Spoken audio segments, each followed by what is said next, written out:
বেশ কিছুদিন পর খবরের শিরোনামে চলে এলো শাহজাহান। কেন জানেন? কারণ স্বমহিমাতেই রয়েছেন শাহজাহান। জেলে বসেই হুমকি সন্দেশখালীর শাহজাহানের। সরবেরিয়ার জমি দখল করে মার্কেট শাহজাহানের। মন্ডল পরিবারের জমিতে মার্কেট তৈরির অভিযোগ উঠছে এবার সন্দেশখালীর সেই বেতাজ বাদশা শেখ শাহজাহানের বিরুদ্ধে। জেলে বসেই সমস্ত তিনি কাজকর্ম করছেন।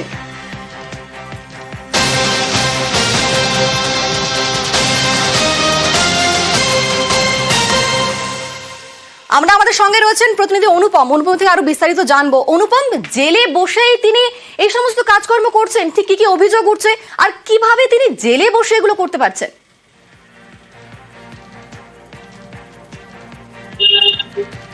দেখো অনিন্দিতা, এটাই সব থেকে বড় প্রশ্ন। তার কারণ এই যে সন্দেশখালীর যে সরবেরিয়ার যে মন্ডল পরিবার, এই মন্ডল পরিবারের জায়গা দখল করে শেখ শাহজাহান মার্কেট তৈরি করেছে। এই খবর কিন্তু আমরা 2024 সালের 7ই মার্চ আমরা দেখিয়েছিলাম যে এই জমি দখল করে শেখ শাহজাহান মার্কেট হয়েছে।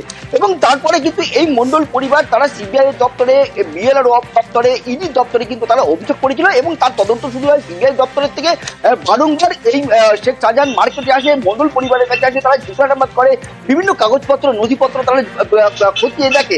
এবং এরপরে গত কয়েকদিন আগে এই মন্ডল পরিবারের কাছে মফিজুল মোল্লা, যে শেখ শাহজাহানের খুব ঘনিষ্ঠ বলেই কিন্তু পরিচিত এবং শেখ শাহজাহানের মাছের ভেড়িতে, মাছের আড়তে কাজ করে, সেই মফিজুল মোল্লা এই মন্ডল পরিবারের রবীন মন্ডলের কাছে আসে এবং একটি ফোন ধরিয়ে দিয়ে বলে যে তোমার সঙ্গে ভাই কথা বলবে। ভাই হচ্ছে শেখ শাহজাহান। এই রবীন মন্ডল ফোন ধরে যখন বলে যে আপনি কে বলছেন, উল্টো দিক থেকে কথা আসে যে আমি শেখ শাহজাহান বলছি। এবং তারপরেই শেখ শাহজাহানের অনুপম, তোমাদের সঙ্গে থাকো, শুনবো কি অভিযোগটা, আগে শুনবো। আমি মার্কেটে বসে আছি, হঠাৎ মালঞ্চের থেকে মফিজুল মোল্লা এলো, তাহলে এই নিয়ে ফোনটা ধর। আমি কে ফোন করেছে? বলে শেখ শাহজাহান।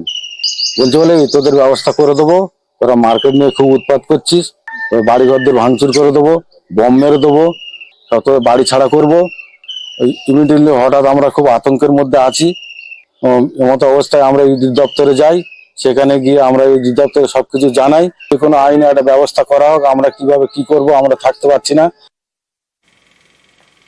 এই অভিযোগে উঠে আসে মফিজুল মোল্লার নাম। সে হচ্ছে এই শাহজাহানের শাগরেদ।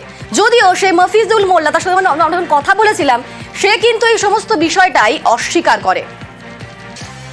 একদম ভুল কথা। আর আমার সঙ্গে কোনো এরকম ব্যাপারে কোনো কথাই হয়নি। টোটাল আপনার ফালতু মিথ্যা অপবাদ দিয়ে কোনো লাভ সম্পূর্ণ ভিত্তি। অনুপম, যার বিরুদ্ধে অভিযোগ রয়েছে তার মধ্যে নাম রয়েছে মফিজুলেরও, সে তো এই পুরো বিষয়টা অস্বীকার করছে।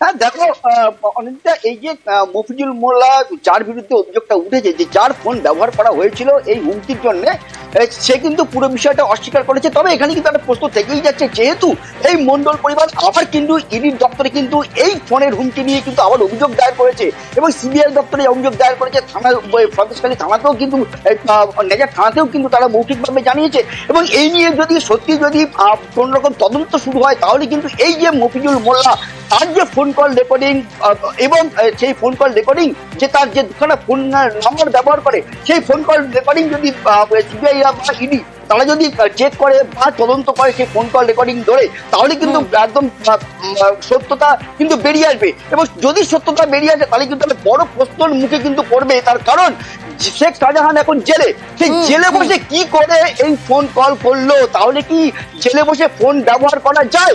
এটা কিন্তু একটা বড় প্রশ্নের মুখে কিন্তু একেবারে সেই প্রশ্ন তো অবশ্যই উঠছে। ধন্যবাদ অনুপম।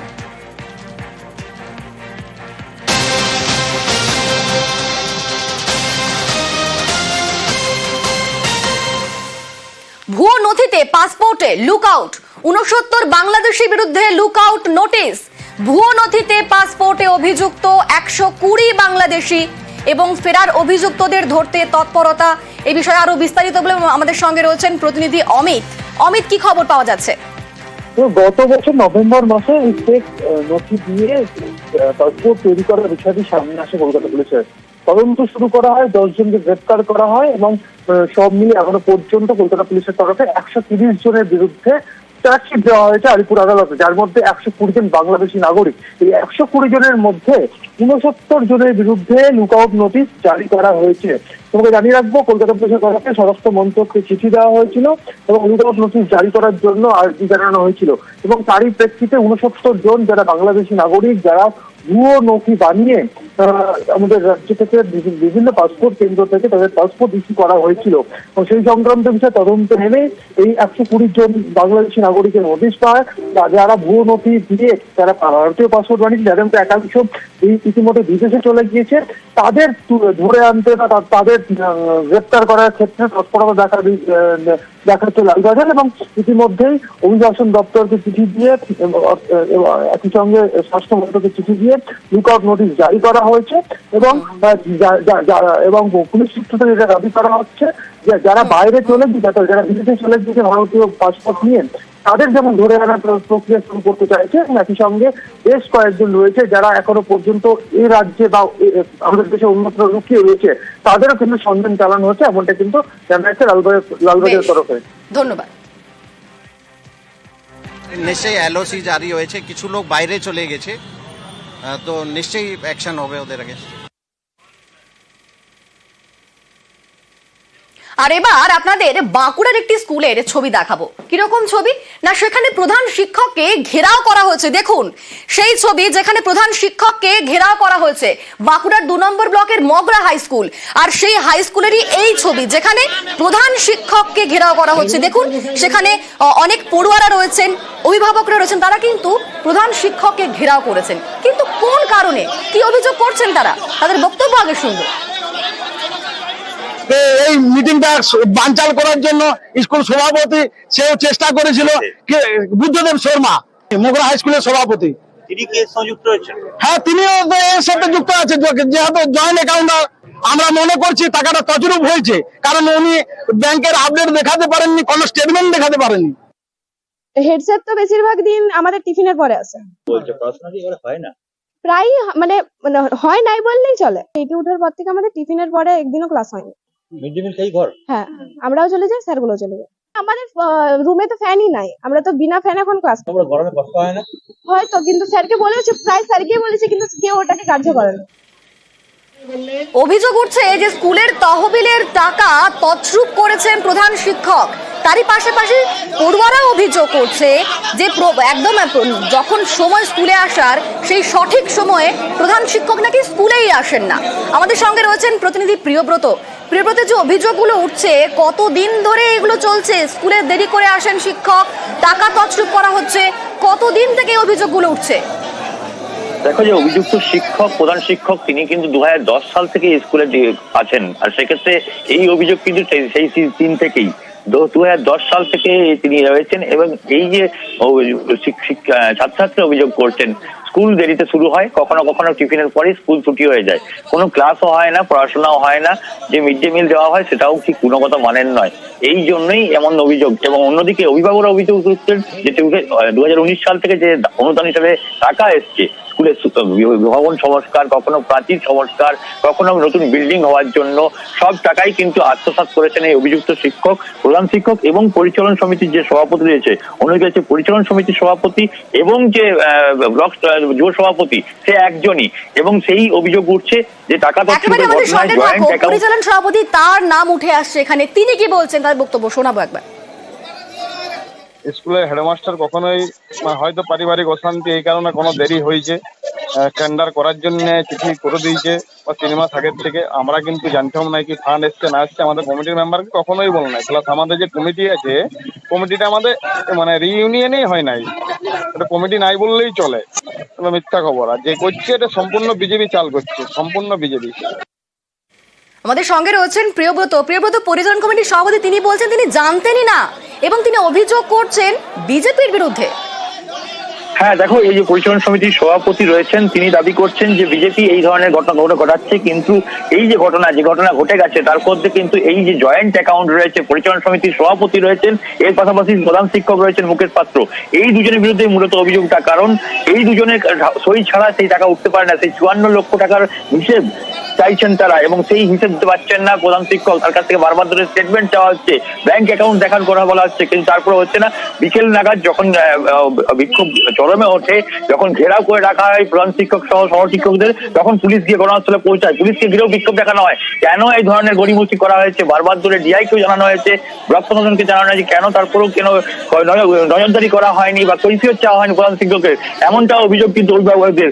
অন্যদিকে যে প্রধান শিক্ষক রয়েছেন এবং পরিচালনা সমিতির সভাপতি রয়েছেন, তারা দুজন কিন্তু অভিযোগ করছেন কোন রকম টাকা আত্মসাৎ হয়নি, টাকা রয়েছে ব্যাংক অ্যাকাউন্টে। সেই টাকা যদি ব্যাংক অ্যাকাউন্টে রয়েছে তাহলে কেন দেখানো হচ্ছে না, এমনটাই অভিযোগ করছেন অভিভাবকরা। অন্যদিকে ডিআই দাবি করেছেন যদি টাকা হস্তান্তরের ঘটনা ঘটে সেক্ষেত্রে আইন মোতাবেক ব্যবস্থা দেওয়া হবে, তবে সেক্ষেত্রে ব্যবস্থা জানা হবে এবং তাকে অবিলম্বে ডাকা হচ্ছে ডিআই অফিসে এবং তাকে কৈফিয়ত যাচাই করা হবে যে সেই টাকা তিনি কোথায় করে খরচ করে এবং তিনি এই যে টাকাগুলো যে অনুদান দেওয়া হয়েছিল যে খাতে খরচা করার সেগুলো কেন এখনো হয়নি, এমনটাও কিন্তু দাবি করা হয়েছে ডিআই পক্ষ তদন্তের থেকে। আশ্বাস দেওয়া হয়েছে। ধন্যবাদ প্রিয়ব্রত। আজ যার বিরুদ্ধে অভিযোগ প্রধান শিক্ষক, তিনি কি বলছেন শুনুন। কোনো সমস্যা, আমার সুগার 500-র উপর সুগার, প্রেশার, পারিবারিক সমস্যা, সেই জন্যে কাজটা আমি কমপ্লিট করতে পারিনি। আমি ডিআই সাহেবকে কথা দিয়েছি যে 3 মাসের মধ্যে কাজটা কমপ্লিট করে আমি ইস্যু জমা করবো। না না, কোনো টাকা তো অ্যাকাউন্ট আমি পাসবই জমা বলছি, পাসবই আমি ব্যাংকে জমা দিয়েছি। ইয়ার এন্ডিং এর মাস এপ্রিলের 1st উইকে আমি সমস্ত তথ্য জানিয়ে দেবো। আর জেলা স্কুল পরিদর্শক তিনি কিন্তু তদন্তের আশ্বাস দিয়েছেন। তছরূপের বিষয়টা ব্যাংক অ্যাকাউন্ট ডিটেলস ওনারা যদি আমি না চেক করি, তছরূপের বিষয়টা আমি এখনই বলতে পারবো না। তবে এটা নিয়ে আমাদের নজর রয়েছে ইতিমধ্যে, আমরা ফার্দার আর এনকোয়ারি করছি। যদি সত্যি তছরূপ করে থাকেন তাহলে তার সরকারিভাবে যে শাস্তি যোগ্য সেইভাবে রেকমেন্ডেশন করা হবে।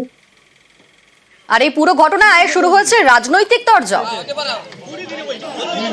তৃণমূলের নেতা যখন একটি স্কুলের পরিচালন সমিতির দায়িত্বে, তার মানে বাধ্য করেছে ওই টাকা, আমি বলবো কাটমানি নেওয়া নয়, ওটা লুটমানি হয়ে গেছে।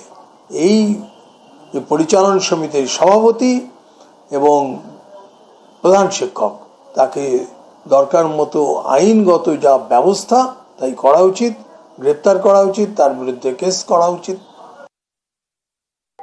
মার্চ মাস ইয়ার এন্ডিং চলছে, সকলে কাজে ব্যস্ত। স্কুল পরিচালন সমিতির যে সমস্ত ব্যাপার হেডমাস্টারের কাছেই ফান্ড আমাদের স্কুলেই আছে, এবং এই টেন্ডার প্রক্রিয়া আমি আপনাকে আবার বলছি যে 7 দিনের মধ্যে টেন্ডার প্রক্রিয়া, যাই হোক কোনো কারণে হয়তো দেরি হয়েছে, তো এই 7 দিনের মধ্যে প্রক্রিয়াটা শুরু হবে টেন্ডার প্রক্রিয়া। এটা পুরোপুরি রাজনৈতিক চক্রান্ত।